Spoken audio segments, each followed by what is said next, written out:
शादी के 32 साल बाद हम मियाँ बीवी का पहला झगड़ा हुआ और नौबत तलाक तक पहुंच गई। अगर मेरे बेटे बड़े ना होते और वो मुझे कंट्रोल ना करते तो मेरा घर टूट जाता। हम दोनों मियाँ बीवी अब इकट्ठे रह रहे हैं, लेकिन हमारी बातचीत नहीं होती। मुझे समझ नहीं आ रही है मैं क्या करूं।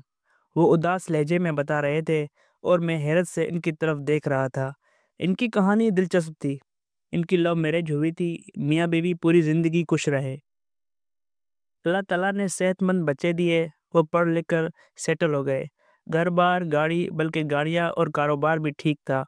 स्टेटस भी था, लिहाजा इनकी ज़िंदगी में मसला कोई नहीं था। बेगम साहिबा भी नहायत आजिज़ और हमदर्द थीं। ये हमेशा खुश रहती थीं, लेकिन फिर शादी के 32 साल बाद इनका खौफनाक झगड़ा हुआ और आखिर में दोनों के दरमियान बातचीत बंद हो गई।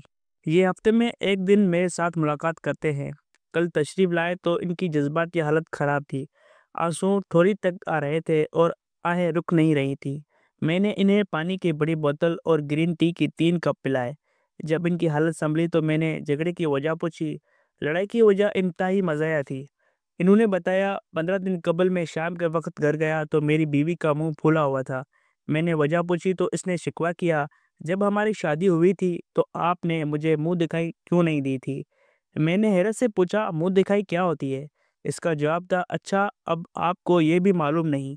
मुझे वाकई पता नहीं था। मैंने इसे बड़ी मुश्किल से यकीन दिलाया। मैं इस वाहिद चीज़ के बारे में बिल्कुल नहीं जानता। मुझे इसने बताया, ख़ावंद शादी के पहली रात बीवी को जो तोहफ़ा देता है वो मुंह दिखाई होती है, और आपने मुझे कोई तोहफ़ा नहीं दिया था। मैंने जवाब दिया, मैं तुम्हें पूरी ज़िंदगी तोहफ़े देता रहा। इनके तोहफ़ों के सामने मुंह दिखाई की क्या हैसियत थी। लेकिन इसका कहना था, मुंह दिखाई ज़िंदगी का अहम तरीन तोहफ़ा होता है। औरतें इसे पूरी ज़िंदगी संभाल कर रखती हैं। इस छोटी सी बात पर हमारी तकरार हुई। मैं इस वक्त डाइनिंग टेबल पर बैठा था। मैंने गुस्से से सालन का डूंगा उठाकर दीवार पर मार दिया। मेरी बीवी ने चावलों की डिश मेरे ऊपर उंडेल दी और इसके बाद हम दोनों के दरमियान धींगा मुश्ती शुरू हो गई। हमने एक दूसरे का सर खोल दिया। हमारे बच्चे पहुंचे तो हम दोनों जख्मी हालत में दीवारों के साथ टेक लगाकर बैठे थे और एक दूसरे को बद्दुआएं दे रहे थे। मुझे समझ नहीं आ रही, हम में 32 साल बाद इतना गुस्सा और नफरत कहाँ से आ गई। हम दोनों एक जान और दो कालिब होते हैं। हम अचानक एक दूसरे के दुश्मन कैसे बन गए। मैंने इत्मीनान से इनकी बात सुनी और इसके बाद इनसे पूछा, आप सोचकर बताएं, इस दिन आपकी बीवी से किसकी मुलाकात हुई थी। वो सोचते रहे, लेकिन उन्हें याद ना आया। इनकी बेगम मेरी मुंह बोली बहन थी। मैंने उन्हें फ़ोन कर दिया। उन्होंने बताया, इस दिन मेरी एक पुरानी सहेली मुझसे मुलाकात के लिए आई थी। मैंने इनसे पूछा, क्या मुंह दिखाई की बात इसने आपसे की थी। भाभी ने थोड़ा सा सोचकर हाँ में जवाब दे दिया। मैंने फ़ोन स्पीकर पर शिफ्ट किया, भाभी को राना साहब की मौजूदगी का बताया। राना साहब को फ़ोन के करीब बिठाया और फिर दोनों से अर्ज़ किया, हमारी ज़िंदगी में रहमान और शैतान दोनों इंसानों के रूप में आते हैं। हमें रोज़ बस ऐसे बाबरकत लोग टच करते हैं जिन पर अल्लाह मेहरबान होता है। ये लोग रहमत होते हैं। इनकी ज़ात दूसरों के लिए रहमत, बरकत, आसानी और खुशी का सबब बनती है। ये लोग तसव्वुफ़ की दुनिया में रहमानी कहलाते हैं। इनकी ख़ास निशानी शुक्र और माशाअल्लाह है। ये जब भी दूसरों से मिलेंगे, इनकी अचीवमेंट, इनकी खुशियों और इनकी कामयाबियों पर दिल से माशाअल्लाह कहेंगे। ये इन्हें शुक्र करने और अल्लाह ताला का शुक्रिया अदा करने की तलकीन करेंगे। रहमानी लोगों से मुलाकात के बाद आप खुद को हल्का-फुल्का महसूस करते हैं। आपको अपने सर, अपने कंधों का बोझ हल्का महसूस होता है। जबकि इनके बरक्स कुछ लोग शैतान के एजेंट होते हैं। ये अपनी ज़ात से शैतानियत, बेचैनी, फसाद, झगड़ा और तल्खी ट्रांसमिट करते हैं। ये जब आपके करीब आते हैं तो आपका सुख, चैन, आराम, आसाइश, अमन और खुशी ख़त्म हो जाती है। अहले तसव्वुफ़ इन लोगों को शैतानी कहते हैं। शैतानों का सबसे बड़े हथियार हकारत और क्यों होता है। शैतान का जन्म हकारत और क्यों से हुआ था। शैतान ने अल्लाह ताला से कहा था, इंसान मुझसे हकीर है, मैं इसे सजदा क्यों करूं। चुनाचा ये लोग जब भी आपसे मिलेंगे, ये आपको क्यों के हथियारों से हकीर साबित कर देंगे और यूं आपकी ज़िंदगी का चैन और अमन ख़त्म हो जाएगा। मैंने भाभी से अर्ज़ किया, भाभी आपकी वो सहेली भी शैतान की एजेंट थी। इसने सिर्फ एक फ़िक्रे से, यानी तुम्हारे ख़ावंद ने तुम्हें मुँह दिखाई क्यों नहीं दी, आपकी अज़दवाजी ज़िंदगी का बेड़ा गर्क कर दिया। ये शैतान का वार था, अल्लाह ने आप पर करम किया, आप लोग बच गए। मैंने सैकड़ों लोगों को इस वार के ज़रिए बर्बाद होते देखा, लिहाज़ा आप लोग ऐसे लोगों से बच कर रहा करें। بھابی نے لمبی اور ٹھنڈی آہ بھری، اللہ تعالیٰ کا شکر ادا کیا اور رانا صاحب سے معذرت کر لی۔ رانا صاحب نے بھی بیگم سے اپنا تلخ نوائی پر معافی مانگ لی اور یوں دونوں دوبارہ شیر و شکر ہو گئے۔ میری اپنی زندگی شیطان کے ایجنڈوں سے بھری پڑی ہے۔ میں نے 1996 میں پہلی گاڑی خریدی تھی۔ وہ 0 میٹر میران تھی۔ میں نے بڑی مشکل سے دن رات کام کر کے 3 لاکھ روپے جمع کیے اور میران خرید لی۔ میں نے ابھی اسے اپنی دروازے پر کھڑا ہی کیا تھا کہ مجھے ایک شیطان ٹکر گیا۔ اس نے گاڑی کے گرد چکر لگایا، قیمت پوچھی اور پھر مسکرا کر کہا، آپ نے سوئفٹ کیوں نہیں خریدی؟